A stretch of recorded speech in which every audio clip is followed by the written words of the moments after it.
Bonjour à tous, bienvenue sur SVM6. Donc, ce que je vous propose avec ce tutoriel numéro 12 de la série d'une modélisation de A à Z d'une maison sur SVM6, c'est de modéliser une charpente. Alors qu'une charpente, vous n'allez pas forcément pouvoir utiliser sur la maison puisque en termes de poids, si vous rajoutez la charpente, les portes et tout, le modèle, ça peut être très lourd. Ou alors vous avez donc un matériel qui vous permet de le faire. Donc moi ce que je vais faire, je vais modéliser cette charpente sur une fenêtre à part. Ce qui va être important, c'est que vous sachiez donc comment ça fonctionne.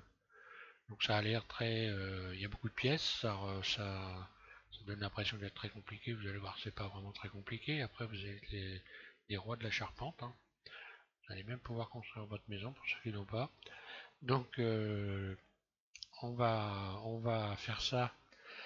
Je pense en deux ou trois tutoriels. Trois tutoriels, je pense oui quand même parce qu'il y a quand même pas mal de choses à faire, pas mal de pièces à réaliser. Alors, bon, ce qu'il faut savoir, c'est pour si vous voulez avoir une belle charpente arriver à la fin comme ça, il faut quand même aller doucement, bien zoomer les pièces, faire des beaux assemblages, positionner vos pièces avec précision, et puis prendre votre temps.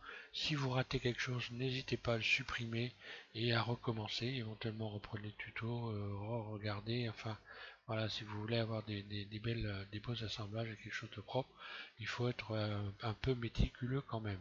C'est mieux pour arriver à la fin et avoir quelque chose de correct. Donc, je ne vais pas faire trop traîner.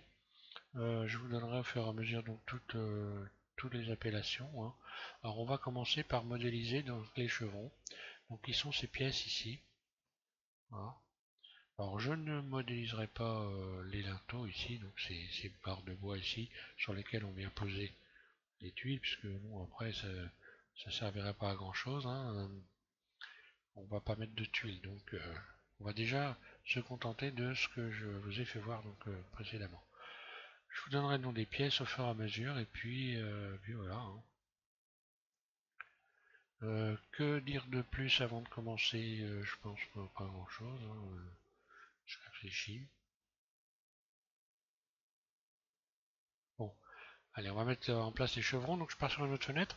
Et donc pour pouvoir aussi, je vais vous parler des pentes également, des pentes de toit, qui peuvent varier beaucoup en fonction des tuiles, hein.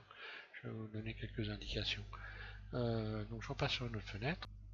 Voilà, on va donc reconstituer une couverture très rapidement et profiter de la grille pour se servir de pige pour modéliser sans être obligé d'aller chercher le système métrique de Blender. On va éviter de trop se casser les pieds et arriver à avoir un bon résultat. C'est le but un peu hein, d'ailleurs de la chaîne, hein, de faire des choses que tout le monde peut arriver à faire, arriver au bout du compte, hein. Vous rajoutez donc un plan, vous mettez en vue de dessus. Ce plan, je vais supprimer mes, ça sert à rien ça et la caméra. Ce plan, donc je l'emmène en mode edit et je vais me sélectionner les arêtes ici et puis donc enclencher l'aimant qui est ici pour déplacer cette arête sur la grille de manière qu'à ce qu'elle soit aimantée à la grille. Donc je vais agrandir ça. Je considère ces carreaux là, je vais en mettre 6 par exemple. Voilà, 6 carreaux ici. Puis je vais rajouter un rayon que je vais placer, on va dire, voilà, 2 carreaux ici et 2 et 4 ici. Puis je vais sélectionner cette arête là et faire une extension, on va dire, de 2 carreaux ici, extrude. Donc là, il s'agit de reconstituer une couverture pour avoir un repère pour monter notre charpente. Ensuite, je vais me mettre en mode vertice, vous me passez en mode vertice et vous allez faire glisser ces vertices là pour venir les coller sur celui-là, au-dessus de celui-là, de manière à créer des doublons volontairement qu'on va retirer par la suite. Donc pour faire glisser, vous faites double G et vous bougez votre souris, l'amenez jusqu'au bout ici. Vous faites pareil avec celui-là, double G, vous faites glisser au bout, voilà, et quand il arrive au bout, on a normalement trois vertices empilés les uns sur les autres. Vous sélectionnez tout votre votre ensemble, A, et vous retirez les doublons. Vous allez ici dans Outils, et vous allez retirer les doublons. Voilà, enlevez les doublons. Quand vous faites A, voilà, ce que vous devez avoir normalement, vous allez pouvoir ajouter un rayon, CTRL R, qui va donc traverser votre toit comme ça. Vous mettez en vue 1 et on va élever donc le toit, alors comme on l'a fait déjà précédemment, hein, on va l'élever. Alors je vous avais pas parlé des pentes, on va parler des pentes suivant les degrés, le degré d'inclinaison par rapport à cet angle-là. Vous avez des pentes à plus ou moins de pourcent. Alors je vais carrément, je pense que je vais fermer ça pour que vous puissiez comprendre. Parce que si vous voulez modéliser votre propre maison, ça peut vous servir, voilà. On va quand même, vous pouvez donc enclencher système métrique pour voir le degré de votre pente. Alors, ici, vous cochez, vous allez cliquer sur type de données active à afficher et éditer, un clic gauche, et puis donc ici dans unité, vous sélectionnez à la place d'aucun métrique. Voilà, à partir de là, le système métrique de Blender est enclenché, vous allez pouvoir avoir des valeurs. Vous allez faire N pour ouvrir cette fenêtre là. Puis ensuite, vous allez donc dans l'affichage de mèche, dans la fenêtre ici, vous avez longueur, angle et zone d'air. Vous cliquez, vous cochez ces quatre valeurs. Voilà. Donc voilà, à partir du moment où vous avez fait ça, vous avez donc toutes les données qui sont affichées. Les angles et tout ce qui va avec. Alors si je vais resélectionner mon arête ici. Si je me mets en vue 1 et que je positionne mon arête ici sur donc un carreau. Donc automatiquement ici j'ai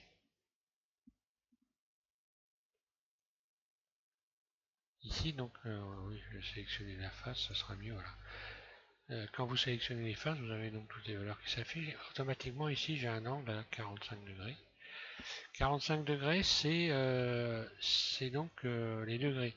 Par contre maintenant le pourcentage de pente, qu'il ne faut pas confondre les degrés, et le pourcentage de pente correspond à 100%.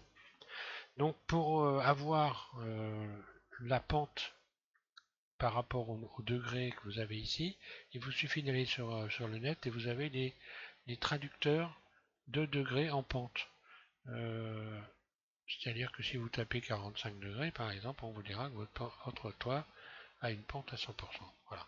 Et donc en fonction de la hauteur que vous allez choisir, eh bien vous aurez exactement la pente que vous voulez obtenir.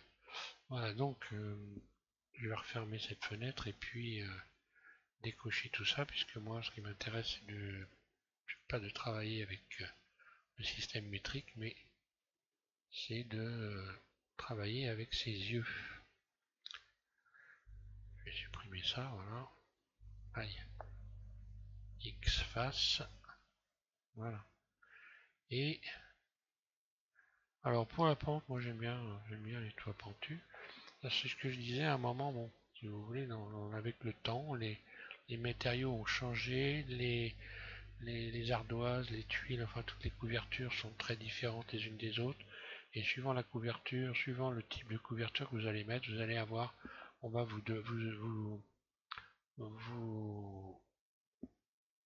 comment j'ai envie de dire, on va vous conseiller, voilà, de choisir un angle de pente différent suivant les couvertures. Vous avez des ardoises qui tiennent bien à plat, d'autres, enfin pas plat, plus ou moins, avec des angles plus ou moins plats, et d'autres pas du tout. Bon alors moi ce que je vais faire, je vais garder un carreau plus trois petits carreaux. 1, 2, 3, voilà. Ça j'aime bien avoir une petite pente, c'est sympa. Pas avoir un toit trop plat. Ceci dit, en moyenne, les toitures sont à peu près à 45 degrés, donc des pentes à 100%, voilà. Alors, on va commencer par épaissir cet ensemble. Donc je vais l'emmener en mode edit. En mode, oui, en mode edit. Et puis je sélectionne tout. Et donc comme précédemment pour la toiture, je vais l'épaissir, exactement pareil, hein. Dans face, solidifier, un clic gauche, et ici je vais modifier cette valeur en lui donnant une petite épaisseur. Donc attention, c'est censé correspondre à l'épaisseur de votre couverture, donc c'est pas épais, hein. Utile de faire des choses très épaisses. Voilà. Et là on va commencer à faire une découpe, but dessus, pour comment créer nos chevrons ici. Je vais donc sélectionner, oui, je sélectionne tout. Non, même pas d'ailleurs. Vous rajoutez tout simplement un rayon, on va pas se casser la tête, hein. Vous faites le CTRL R, vous rajoutez un rayon ici. Vous l'emmenez, vous le faites glisser jusqu'au bout. Ensuite, vous utilisez la poignée de déplacement, déplacez votre rayon. On va faire, on va dire, on va garder un carreau comme épaisseur, allez.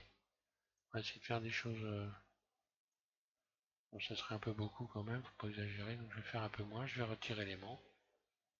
Et puis je vais faire un demi-carreau pour l'épaisseur. Ensuite, je vais donc me mettre en mode face, sélectionner ces deux faces, Shift D, et dupliquer, et déplacer. Les deux faces du dessous, pardon. Oula. Je recommence. Les deux faces du dessous. Shift D, je déplace, et je vais en faire une nouvelle sélection. Donc contrôle, non pas contrôle, d'ailleurs vous faites P, et puis vous cochez, vous cliquez sur sélection, un clic gauche, voilà. Vous pouvez retourner en mode objet, donc la double flèche de votre clavier, hein, Tab. Voilà, et vous avez donc deux objets différents. Maintenant je vais ramener ici, je vais les ramener donc en mode edit, hein. Vous sélectionnez tout, et vous allez pouvoir commencer à faire une extension, extrude. C'est bien, ils vont se tailler tout seuls, et vous commencez à donner une épaisseur. Bon, sans exagérer aussi, hein, c'est pas... Voilà, donc moi je suis en épaisseur, ça donne quoi? Ça donne... vous voyez là, je suis descendu jusqu'à à peine un carreau, pour vous donner une idée, hein. Voilà. Donc j'ai mon premier chevron, on va installer des chevrons maintenant, tous les 4 cases à peu près, donc celui-là, je reviens en mode objet, je le sélectionne, je vais mettre en mode transparent Z, vue de dessus, 7, et je vais commencer donc à lui donner à mon chevron une origine, de façon à placer ici le manipulateur au-dessus du chevron. Alors, définir origine, vous allez dans ici outils, définir origine, origine vers géométrie, vous avez donc votre manipulateur qui est venu se positionner sur votre chevron. Une dessus, on va commencer à installer des chevrons. Alors, je vais regarder mon modèle à moi, j'en ai installé. Donc voilà, je suis parti à 4, 5 et donc au fond du 6e.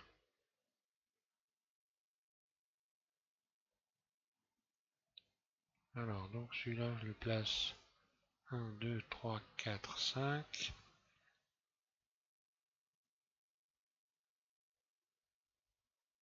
Et voilà, je le place ici. Donc j'ai 5 carreaux. En fait, je le mets au fond du 6e carreau. Puis Shift D. Et après, on va compter. Vous allez compter donc 3 carreaux. Et vous mettrez au fond du 4e. 3 carreaux entiers au fond du 4e. Shift D, je le duplique. Donc 3 carreaux entiers et au fond du quatrième. Voilà. Et ça, vous allez faire ça jusqu'au bout. Shift D.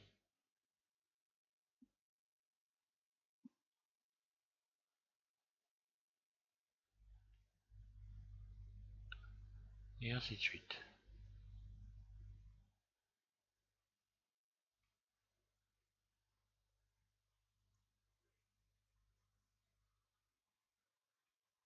Et ensuite, on fera une découpe.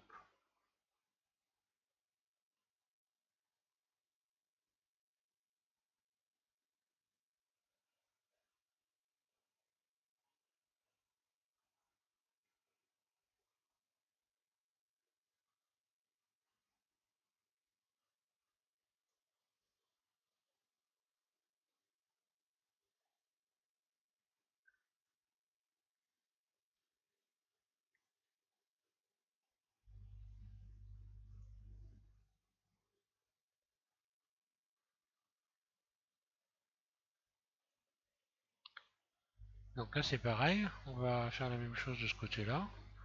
Shift D. Par contre, là, je vais appliquer une rotation sur Z, R, Z, 90. Je vais venir positionner mon chevron au bon endroit. Et donc là, par rapport à ce que j'avais fait, donc je suis à... Le bord de mon toit va être ici.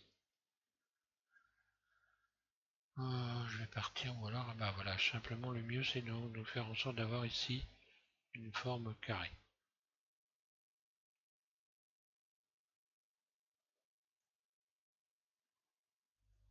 Donc je le ramène. Donc il faut que vous ayez, il faut simplement que cette ligne-là passe au centre, puisque c'est de cette ligne-là qu'on va découper. Vous voyez, donc voilà. Vous devez pas avoir cette ligne qui passe au centre. Croise-moi ici, et là vous êtes nickel. Donc sur le bord, on se place bien.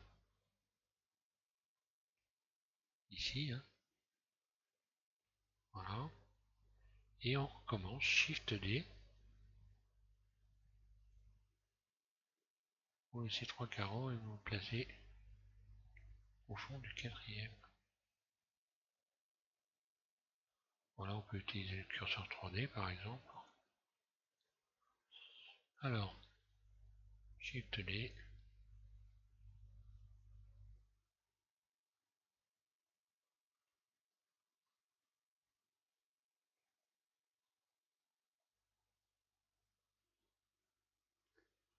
Et vous allez comme ça jusqu'au bout.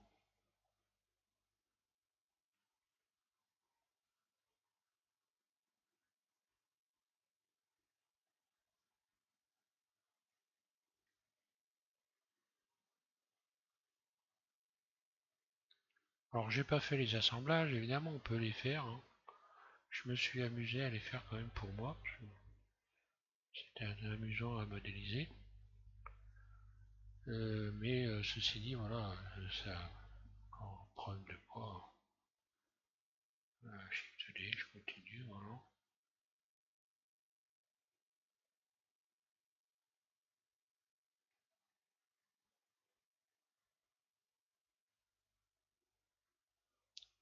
Donc je coupe pas la vidéo. Bon, pour une raison toute simple, c'est que éventuellement, pour les personnes qui n'auraient pas compris ce que je fais, hein, ça permet de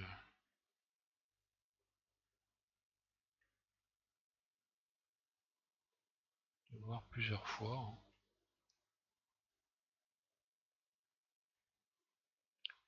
Et puis, si vous voulez réussir une charpente, vous devez avoir au minimum la patience de regarder le tutoriel. Un conseil, ne, ne faites pas défiler la vidéo en oubliant la moitié de ce qui va se passer, parce que sinon vous arriverez au bout et vous aurez peut-être des surprises. Hein. On n'est pas non plus dans une modélisation extrêmement simple. Donc, mieux vaut la regarder. Je donne souvent le conseil. Si vous voulez regarder un tuto sérieusement, vous le regardez d'abord, vous modélisez rien. Et puis par la suite, vous vous lancez. Mais regardez-le au moins une fois en entier à tête reposée, hein. Je sais que ma voix c'est pas terrible, mais bon. Alors, bah voilà, il n'y a plus qu'à faire une découpe tout simplement. Donc on se remet en vue dessus. 7. Et donc on va déjà commencer par donc joindre tous ces éléments. On les sélectionne tous. Donc j'appuie sur Shift en continu. Et je vais sélectionner toutes mes pièces pour les joindre. Attention à ne pas en oublier.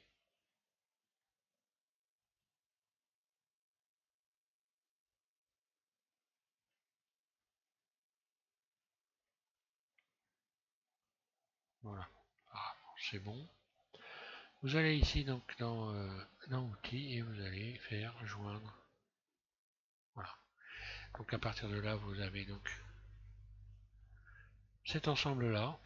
Et donc vous avez donc maintenant deux ensembles, hein. Donc le toit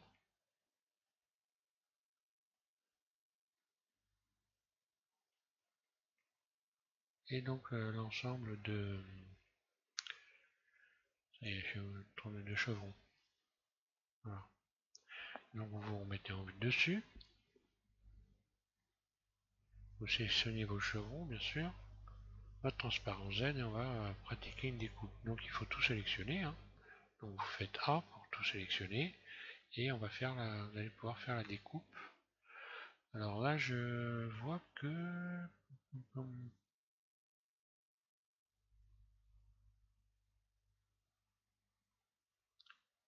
bizarrement ma toiture passe pas bien partout là. Comment que ça se fait ça?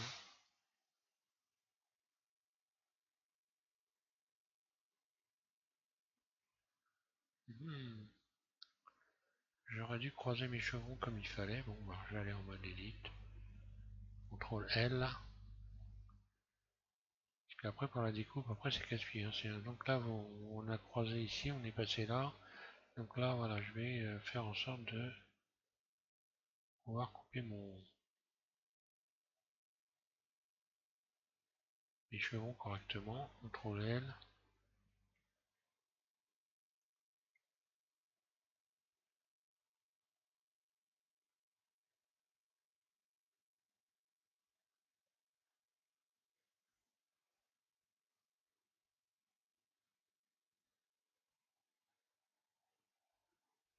Là,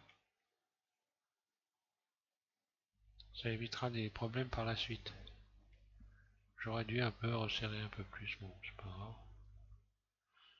grave. Ici, donc, la découpe ne passe pas en plein milieu. Ben voilà. Ouais, j'ai eu un petit déréglage, tout simplement. J'ai dû me... Je suis allé un peu vite. Ou je parle de trop, voilà.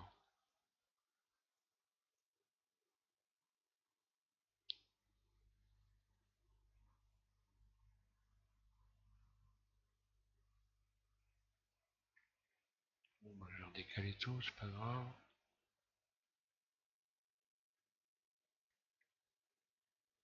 CTRL L.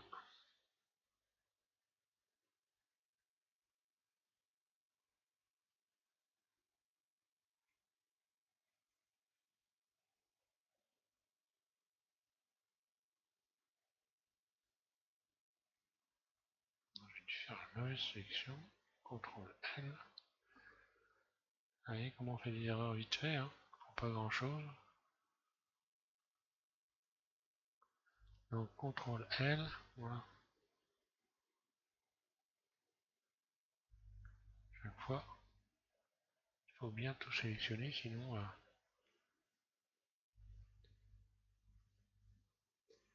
C'est pour ça aussi qu'il est important, quand vous faites quelque chose, bah, de contrôler très régulièrement ce que vous êtes en train de faire, hein. C'est pas... Avant d'aller trop loin, c'est pas difficile de dézoomer et de zoomer, hein.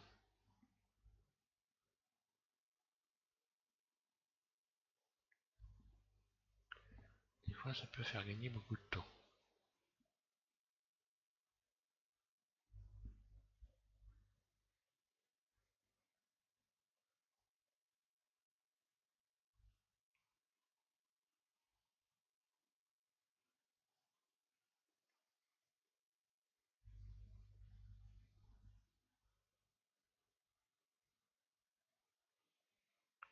Voilà, je suis arrivé au bout. Après, je verrai si jamais je dois en rajouter. Donc là, je vais regarder si tout est bien de ce côté-là. 3,5, ouais, là, ça a l'air d'être bon. Bon, regardez ça comme ça. But dessus. Et là, vous faites votre découpe. Donc là, normalement, cette ligne-là doit passer à chaque fois au centre. Voilà.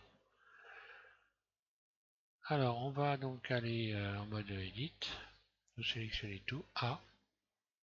Puis, on va bisecter. Donc, utiliser cet outil qui va beaucoup servir pour bisecter, pour donc découper les différentes pièces. Alors, pour bien faire, vous positionnez bien votre... voilà, vous zoomez suffisamment grand pour avoir une bonne vision. On placera le curseur ici, qui est une croix, à cet endroit-là, et on tirera un trait ici comme ça pour découper. Donc mèche, bisecter. Vous placez votre curseur bien au coin ici, et vous appuyez en continu à gauche sur votre souris. Continu. Tout s'éteint. Vous n'avez plus qu'à faire bouger votre souris, la glisser comme si c'était un crayon, comme si vous alliez tirer un trait avec un crayon, et vous faites la découpe. Quand vous allez lâcher, donc là vous positionnez le trait juste au-dessus de l'autre, hein. Quand vous allez lâcher, voilà, là c'est découpé.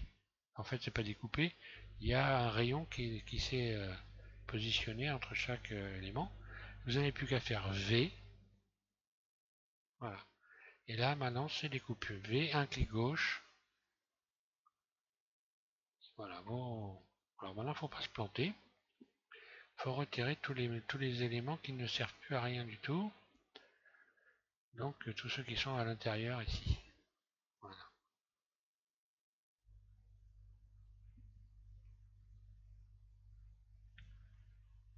Ça, ça, ça. Sélectionnez ces faces-là.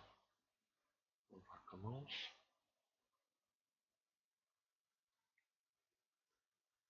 Ici. Et ici. Alors si je fais CTRL L, normalement, si tout se passe bien, tout se passe... oui, tout a l'air de se passer bien, normalement. Et donc je vais faire X face. X face. Et si tout se passe bien, normalement, et c'est le cas, tout se passe bien. Voilà. Voilà ce que vous devez obtenir. Alors vous pouvez, si vous voulez vous amuser, parce que c'est pas obligé que ce soit bien précisément comment en face, hein, vous pouvez vous amuser à les relier un par un. Moi je vais le faire par souci de... J'emmène mon ensemble en mode élite. Et voilà, si je veux refermer tous les éléments, on peut les refermer. Voilà, je vais faire par exemple... je vais... allez, pourquoi pas. Attendez mon compas. Je vais utiliser, tiens, le fusionner. Mode transparent. Puis je vais fusionner mes vertices les uns après les autres. Outils ici.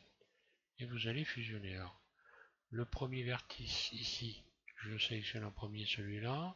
Celui-là en deuxième. Et là, je vais fusionner au dernier. Au dernier sélectionné. C'est-à-dire que ce vertice-là va aller se souder à celui-là. Je vais le faire. Fusionner au dernier. Sélectionné. Voilà. Donc c'est le dernier sélectionné. Donc là, je sélectionne le premier. Puis là, le deuxième. Et fusionner. Voilà. Et puis je peux faire pareil pour tous les autres. Donc je vais faire ça très rapidement. Voilà, si vous voulez souder parfaitement les éléments.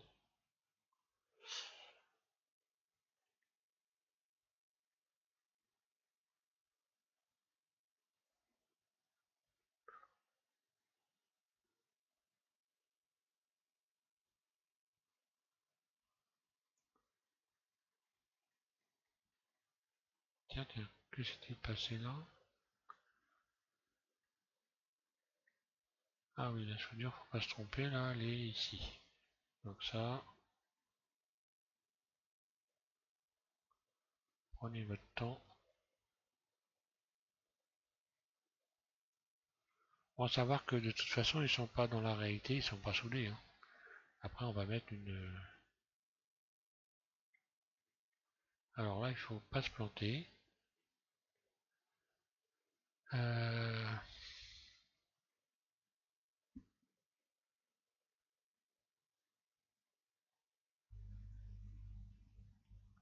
Mieux vaut chercher à comprendre.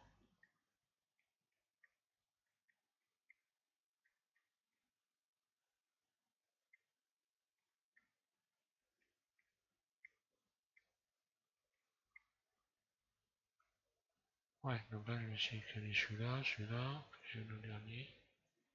Et puis après, je vais recentrer l'ensemble.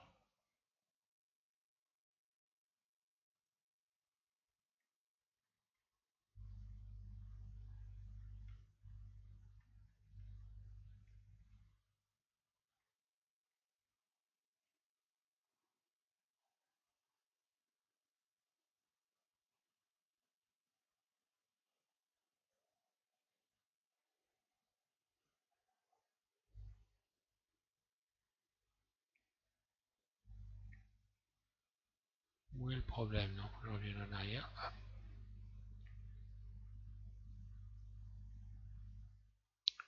je crois que je commence à comprendre.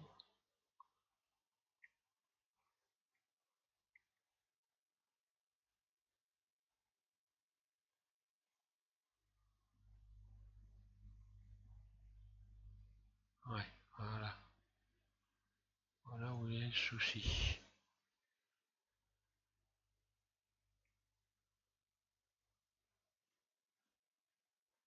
Voilà. Fusionner au dernier.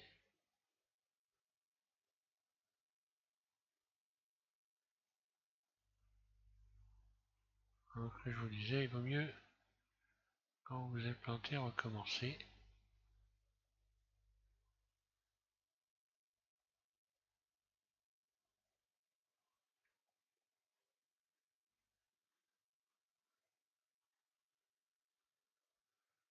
Donc logiquement c'est bien ça, celui-là, celui-là. Il y a peut-être une bidule dans la découpe là.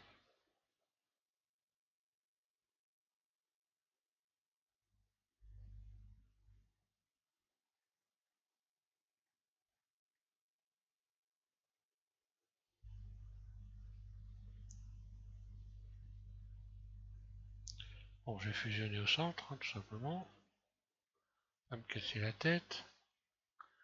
Et puis je vais rectifier le tir par la suite, hein. Une fois, hein. Je cherche les complications.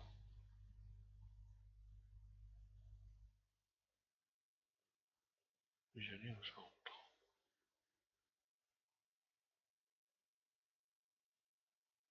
Là. Et puis voilà, hein, je vais repositionner cette arête. Une dessus. Bah, quoique elle n'est pas si mal placée que ça, hein.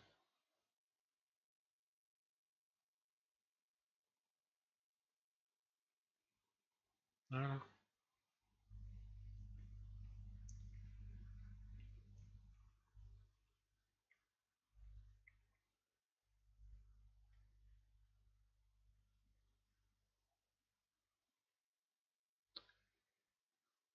Fusionner au dernier.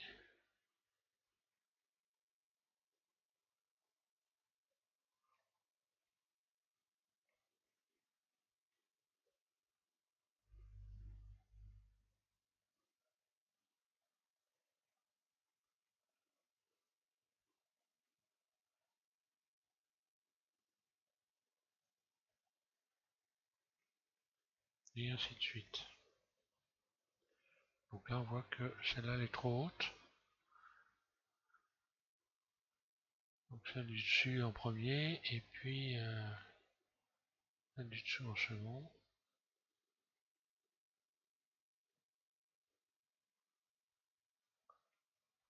Et voilà. Bon, c'est pas un souci du détail, hein. La propreté, parce que là, logiquement, on a donc euh, ici donc une latte de bois qui vient là, et donc normalement ça devrait être découpé et se fixer sur la latte de bois. Donc ça va passer à travers la latte de bois. Bon, pas grave, pas non plus. Voilà, donc Alt H, mode edit, mode objet, Alt H. Je vais regarder tout ça.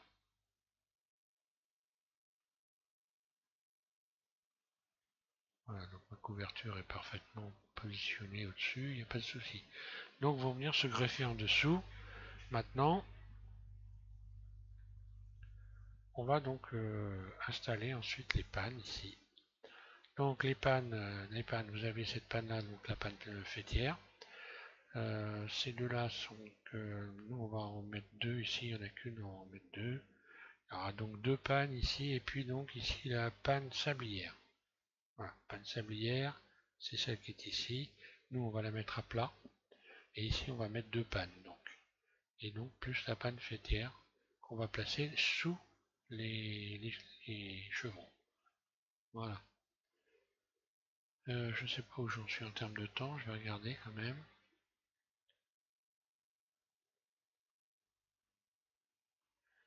Oui, donc je suis à 37 minutes, ça suffit largement.